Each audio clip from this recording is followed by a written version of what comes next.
that the rules for regulating this arena are already being written to empower some nations and give them unfair advantages over others. We need more than a rules-based system. We also need the rules themselves to foster fair competition. Of course, what this means is that we need stronger governance institutions that can enforce fair rules for accessing education, markets, technology, financing, and natural resources. It is therefore my central contention, Mr. President, that the one place we must have strong governance is here. If governance is weak here, there will be no one to regulate the collaboration and competition between nations in an equitable manner. And it is this absence of equity that is at the root of unwinnable conflicts in Eastern Europe, in Palestine, in Eastern DRC, and counting. We need governance reform to make the United Nations stronger, because the world needs a strong UN that can be good and peaceful, not a weak UN that can only be harmless. And we need it now. Thank you for your attention.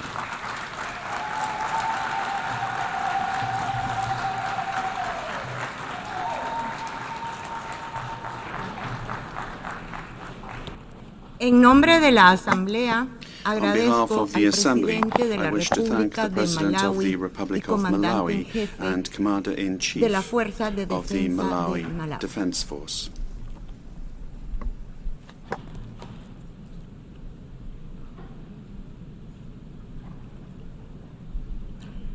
La Asamblea escuchará ahora un discurso The Assembly will hear an address by His Excellency William Samoei Ruto, President of the Republic of Kenya and Commander-in-Chief of the Defense Forces. I request protocol to escort His Excellency.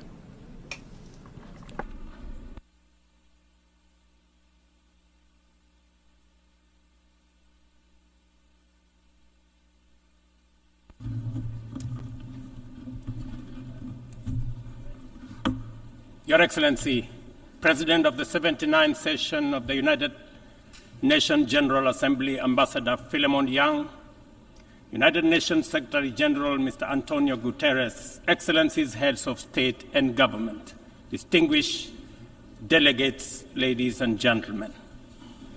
I congratulate you, Ambassador Philemon Yang, on your well-deserved election as President of this session of the General Assembly. Mr. President, I welcome the choice of your theme, Unity in Diversity for the Advancement of Peace, Sustainable Development, and Human Dignity for Everyone, Everywhere, which resonates with the core principles of the 2030 Agenda and aligns closely with the core values and mission of the United Nations. Excellencies, the world is at a challenging moment and in a most precarious international security dispensation. The promise of the United Nations Charter to save succeeding generations from the scourge of war has been profoundly shaken. From land to sea and from air to the outer space, global peace, security, and stability are increasingly under threat. Conflicts and tensions pervade every frontier, undermining the collective security that international cooperation seeks to uphold. Cases of polarizing narratives, factionalism, social upheavals, organized crime, war, and stockpiling of weapons of mass destruction are at an all-time high. Great power rivalry is intensifying, provoking regional competition and inducing geopolitical and geoeconomic realignments and tensions. The subtle nuances of them versus us has produced negative coalitions, wars, tensions, as well as eroded trust and confidence in global multilateral system. from Gaza to Darfur, Ukraine, Yemen, Eastern DRC, the Sudan, the Sahel, and the criminality in Haiti, conflict is inflicting a trail of destruction of life and livelihoods in historic proportions. These conflicts have become battlegrounds for armed factions, external interventions, and proxy wars, resulting in unprecedented anarchic situations and long-lasting negative repercussions on global stability and economic development. The world cannot realize durable peace, security, and shared prosperity when emphasis is being put on what divides rather than what brings us together. We must therefore promote approaches that support positive competition for all. The perilous security landscape is further complicated by emerging threats stemming from human advancement, cybersecurity threats, and sophisticated cyber attacks on critical infrastructure pose significant risks to national security and global stability. Furthermore, the proliferation of advanced technologies such as artificial intelligence in the military domain and autonomous weapons systems has introduced new challenges for arms control and international regulation. Regrettably, the world's most powerful states have increasingly chosen unilateralism and militarization over dialogue and diplomacy. As a consequence, the capacity of our multilateral institutions to maintain and enforce peace, even in national crises with significant regional impacts, is severely undermined. Even worse, a resurgence of nuclear arms race, buoyed by the intensifying geopolitical rivalries and tensions, has made the possibility of a catastrophic nuclear warfare a real possibility. Our vision of a world free from nuclear weapons and other weapons of mass destruction is dying incrementally. We must not sit back and leave the future of upcoming generations to fate. We must intentionally rise to the occasion to meet the challenges of our time by reaffirming the core values of the UN Charter. We need to muster the political will and collectively reinforce our diplomatic efforts to confront the security threats through comprehensive, multi-pronged, and context-specific approaches. Excellencies, Kenya's commitment to international peace and security is unwavering. We continue investing in efforts that promote stability and harmony both within our region and beyond. We are committed to continuing to mediate, facilitate, and support peace initiatives and processes in our region, contributing to regional peace operations and the UN peacekeeping missions. Through our participation in the Africa Union Transition Mission in Somalia, we have stood side by side with our sisterly neighbor, Somalia, in their fight against Al-Shabaab. We are proud that Somalia will soon take up a seat as a non-permanent member of the Security Council, underscoring the tremendous progress achieved in consolidating peace and stability in that country. The UN must, however, continue to support Somalia in forging an agreement on the post-2024 security support.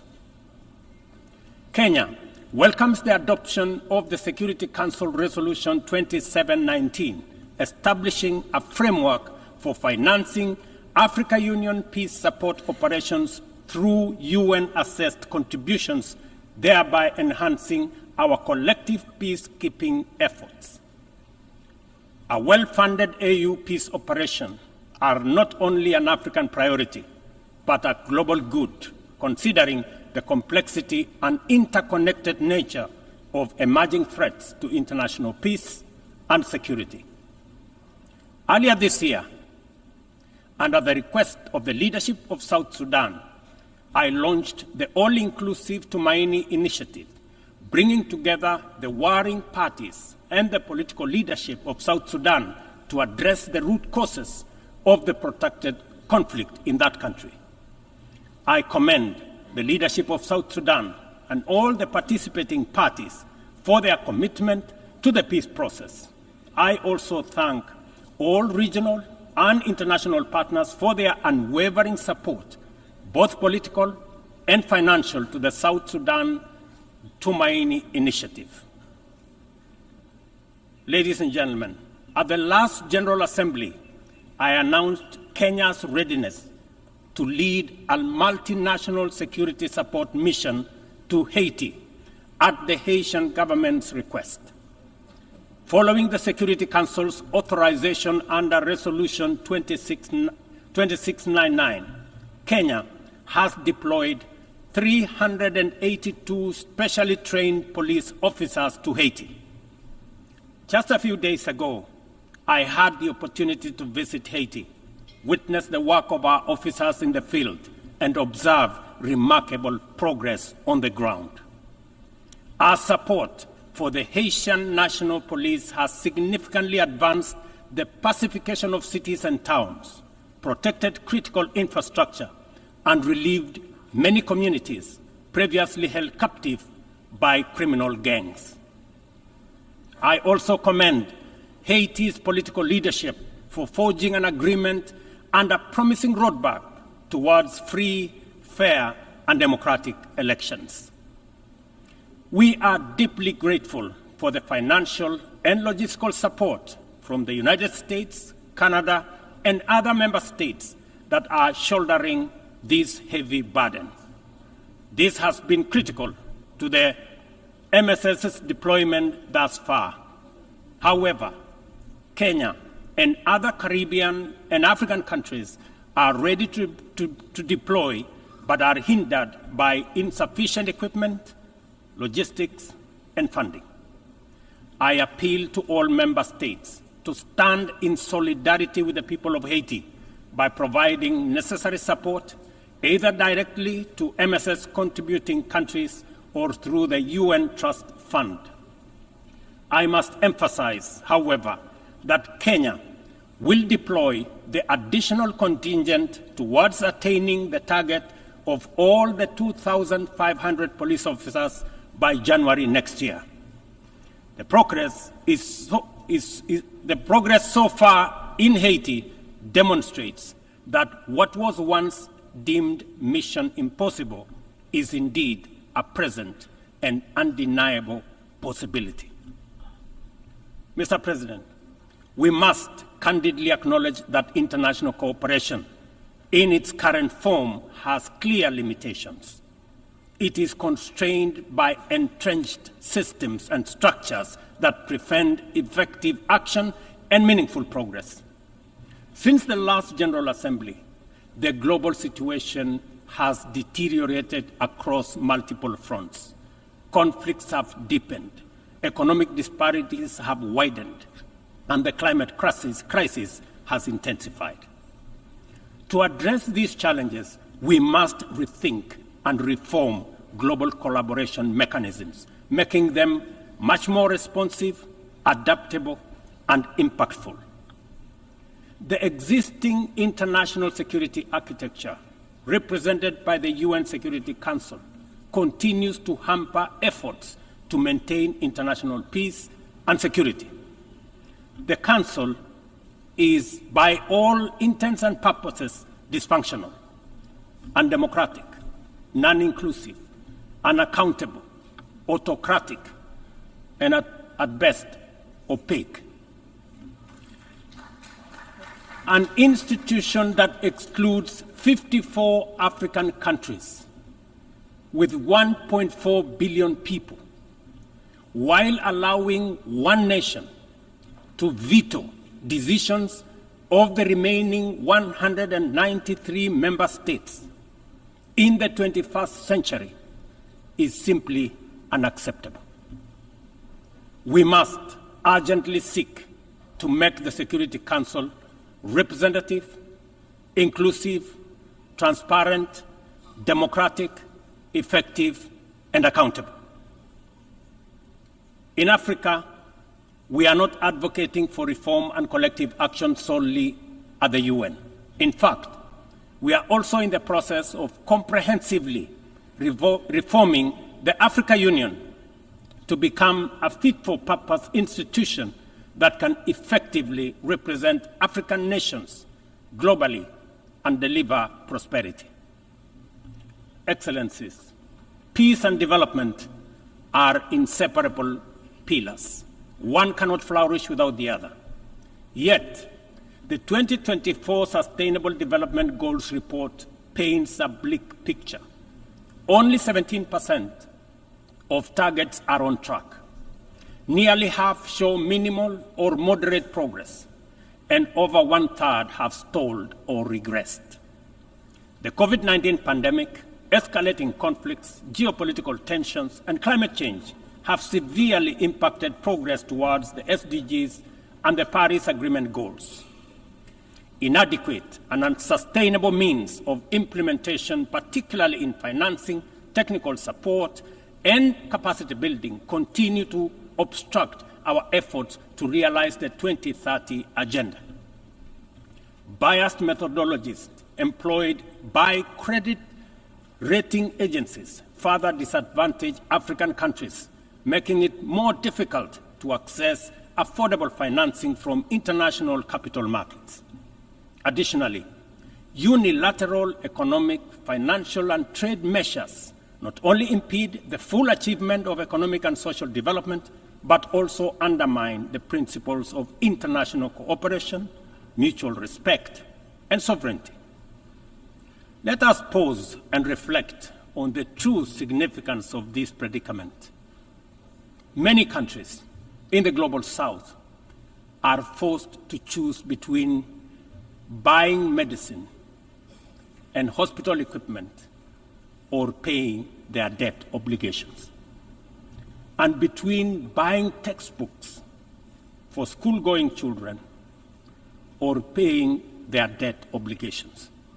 They are forced to choose between hiring teachers and making sure that there is equipment in schools or paying their debt. I can go on and on. This is not an abstract illustration detached from daily reality, but the normal experience of millions of ordinary people. One must wonder what goes on in the minds of those who prioritize economic returns over people. Ladies and gentlemen, what really happened to humanity? Addressing these deep-rooted challenges requires transformative changes to build a more equitable and resilient global framework. We have outlined many of these solutions in the Pact of the Future, demonstrating our clear understanding of what needs to be done. However, we have yet to master the political will necessary to turn these commitments into action. It is a fundamental principle of development that no nation can achieve lasting prosperity if its neighbors remain impoverished. Our economies are interconnected, and the well-being of one directly impacts the other. We must ensure that developing countries have the necessary foundations to claim their rightful place in the 21st century global economy. This is not just a moral and fair imperative. It is a strategic necessity to address systemic challenges such as migration, labor market disparities, climate change, and global security. Strengthening these foundations requires reforming the international financial architecture, facilitating debt relief, concessional long-term at-scale financing, grants, and de-risking lending instruments is essential to increasing investment to develop vital infrastructure and expand critical sectors. Consider Africa's immense untapped potential in clean energy resources. Harnessing this potential is critical not only for the continent's economic growth and social resilience, but also for global priorities like accelerating the energy transition, combating climate change, and diversifying supply chains.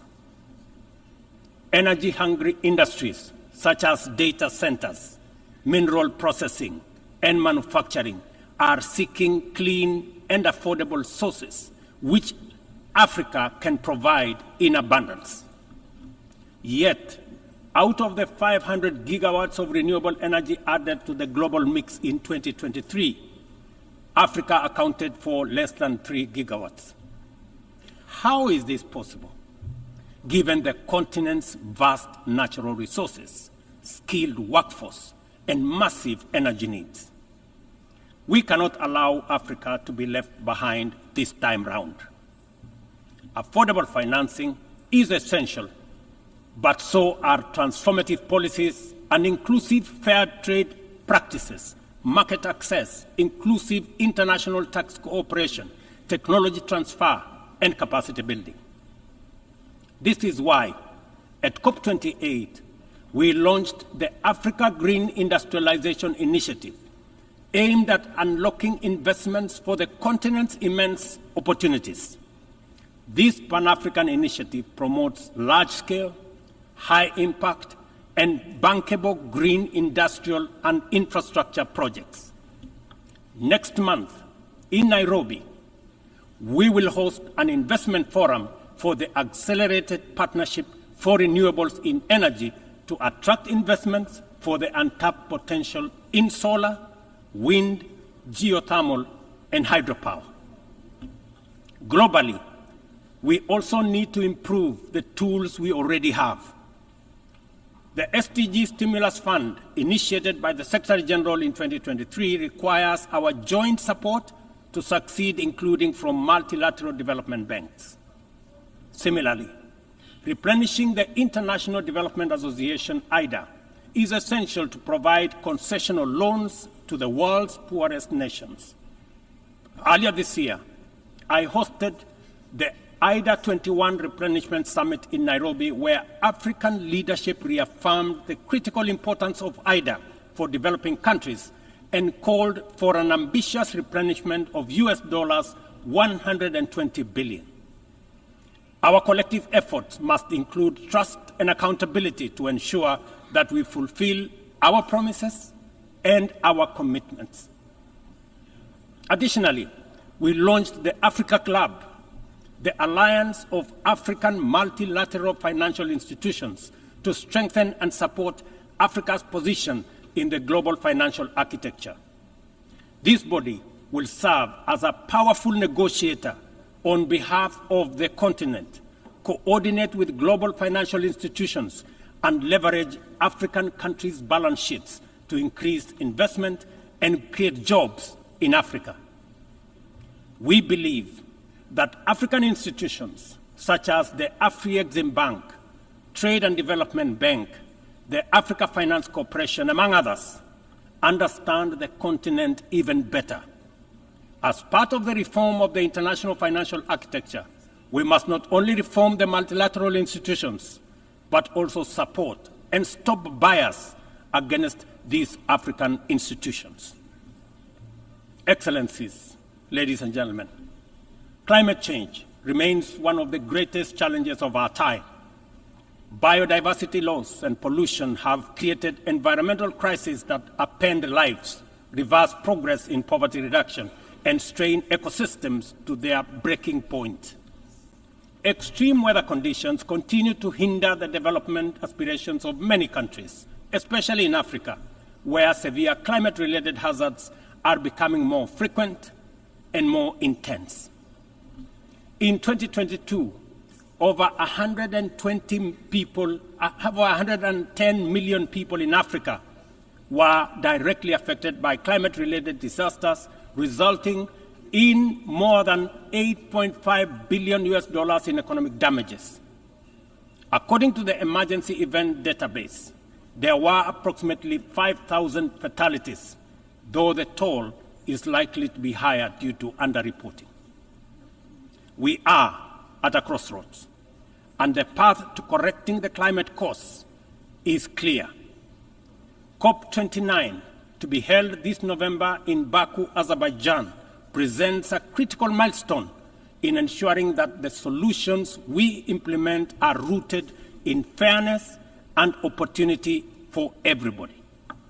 However, the new climate financing goal expected at COP29 faces significant hurdles as deep disagreements persist over who should contribute and how much funding is needed. Without swift resolution, these divisions risk derailing our collective progress on climate action, just as the global situation becomes increasingly urgent. Let me be clear. Political posturing and inaction will neither protect the vulnerable from the consequences of a runaway climate crisis, nor save our civilization from ecosystem collapse. It is therefore critical that all nations step forward to meet this moment with ambition and responsibility. As we confront the escalating impacts of climate change, we must also recognize the interconnected environmental challenges we face, such as plastic pollution, which continues to wreak havoc on ecosystems and threatens global sustainability. It is imperative that we adopt a robust global plastics treaty during the 5th round of negotiations in Busan in the Republic of Korea this November. Kenya fully supports an ambitious outcome and the African proposal to establish the Treaty Secretariat in Nairobi, thereby reinforcing UNEP's role. It is indeed unfortunate and regrettable, ladies and gentlemen, that UNEP is the only body where secretariats of conventions created under it are increasingly being carved out and located elsewhere. UNEP, being one of only 2 UN headquarters in the global south, must not be cannibalized for whatever purpose or reason, let alone excuse.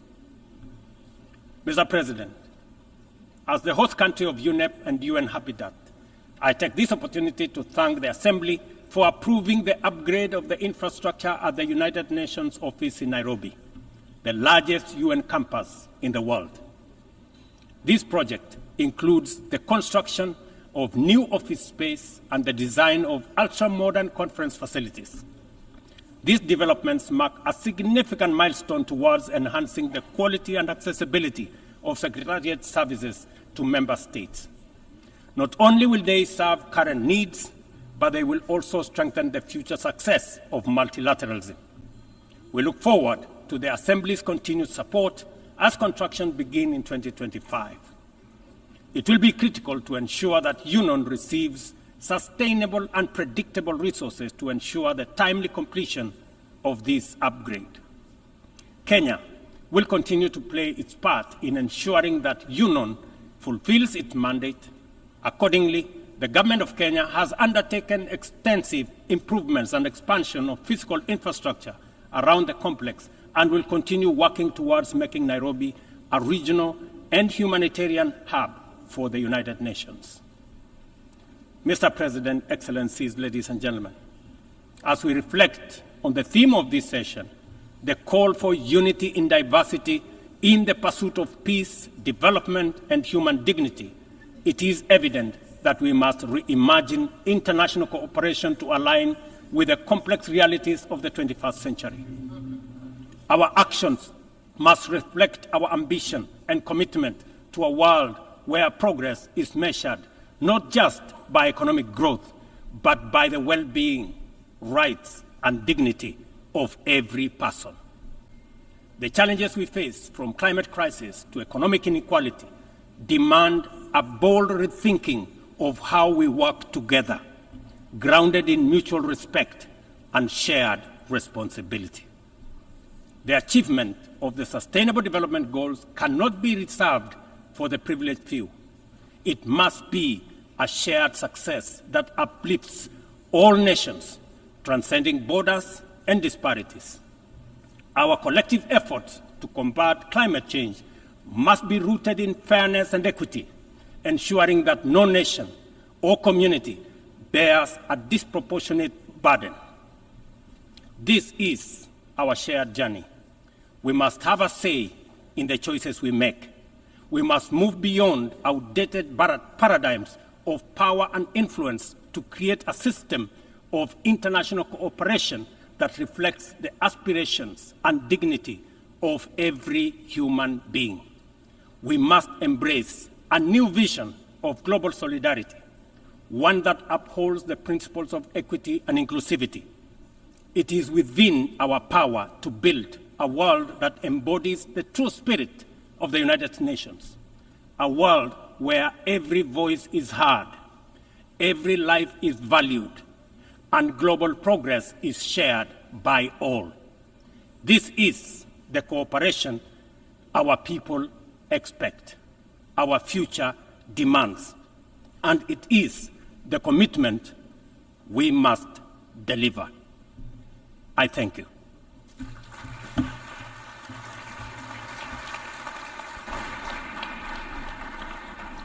En nombre de la Asamblea, On behalf of the Assembly, I wish to thank the President of the Republic of Kenya and Commander-in-Chief of the Defense Forces.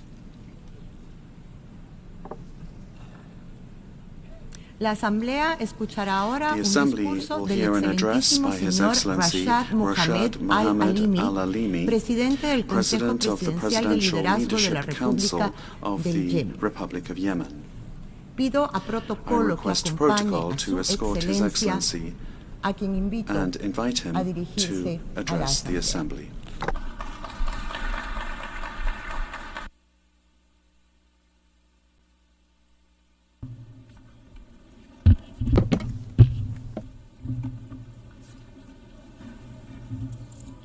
بسم الله الرحمن الرحيم. In the name of God, أصحاب الجلالة والفخامة Your والسمو، Majesties, معالي Excellencies, رئيس الجمعية العامة Your للأمم Excellency, المتحدة President of the General Assembly, فيلمون يانغ، Philemon Yang, معالي الأمين العام Your Excellency, للأمم Secretary المتحدة General, السيد Antonio أنطونيو Guterres, غوتيريش، السيدات والسادة، ladies and gentlemen, لعله من حسن الحظ it is a أن good يصادف omen حديثنا that إليكم هذا I اليوم am addressing you today بالتزامن مع مناسبة while we وطنية مجيدة celebrate للشعب a اليمني glorious national هي occasion السادس for the Yemeni والعشرين people, من سبتمبر which is the التي 26th صنع of فيها September, شعبنا اليمني when قبل our Yemeni 62 people عاما made history بإسقاط النظام 62 years الإمامي ago العنصري by وإعلان overthrowing الجمهورية. the Imamite racist regime وهي and مناسبة proclaiming the Republic. لأجدد من هنا This is an opportunity التهنئة للشعب to اليمني في كل reiterate our مكان congratulations to the ولأعرب عن people of اعتزازنا Yemen everywhere وتقديرنا and to express our بشجاعة pride and أولئك appreciation الشباب of the والشابات courage of وقادة those الرأي young men الذين and women يتحدون and كل عام في opinion هذا leaders اليوم who challenge الخالد every year on آلة this البطش day, this الحوثية glorious day, المدعومة the من النظام Houthi الإيراني. oppression machine supported سيد by the الرئيس، Iranian السيدات regime. والسادة، Mr. President, تظل ladies and الحكومة اليمنية gentlemen, ملتزمة بنهج the السلام government of Yemen remains الشامل والعادل committed to just and بموجب comprehensive مرجعياته peace الوطنية in line والإقليمية with والدولية. national, regional and لكنه من international الضرورة terms of في هذه reference. الأثناء It is, however, لكنه من الضروري في الأثناء تعزيز موقفها لمواجهة أي خيارات أخرى بالنظر إلى تصعيد الميليشيات الحوثية المتواصل على الصعيدين المحلي والإقليمي وتهديد الملاحة الدولية ولمع توسع واستدامة هذا التصعيد هناك حاجة ملحة إلى نهج جماعي لدعم الحكومة اليمنية وتعزيز قدراتها المؤسسية في حماية مياهها الإقليمية وتأمين كامل ترابها الوطني ودون معالجة هذه الاحتياجات وتنفيذ قرارات الشرعية الدولية ذات الصلة بحظر تدفق الأسلحة الإيرانية وتجفيف مصادر التمويل لن تتعاطى الميليشيات مع أي جهود لتحقيق السلام الشامل والعادل ولن تتوقف عن أساليب الابتزاز للمجتمعين الإقليمي والدولي. إن التاريخ يعلمنا أيها السادة أن التساهل مع أعداء السلام هو بداية لأشنع الحروب وأكثرها كلفة وتعقيدا.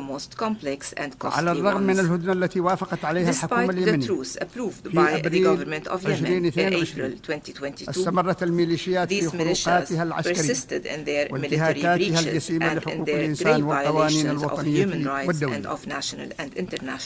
في أكتوبر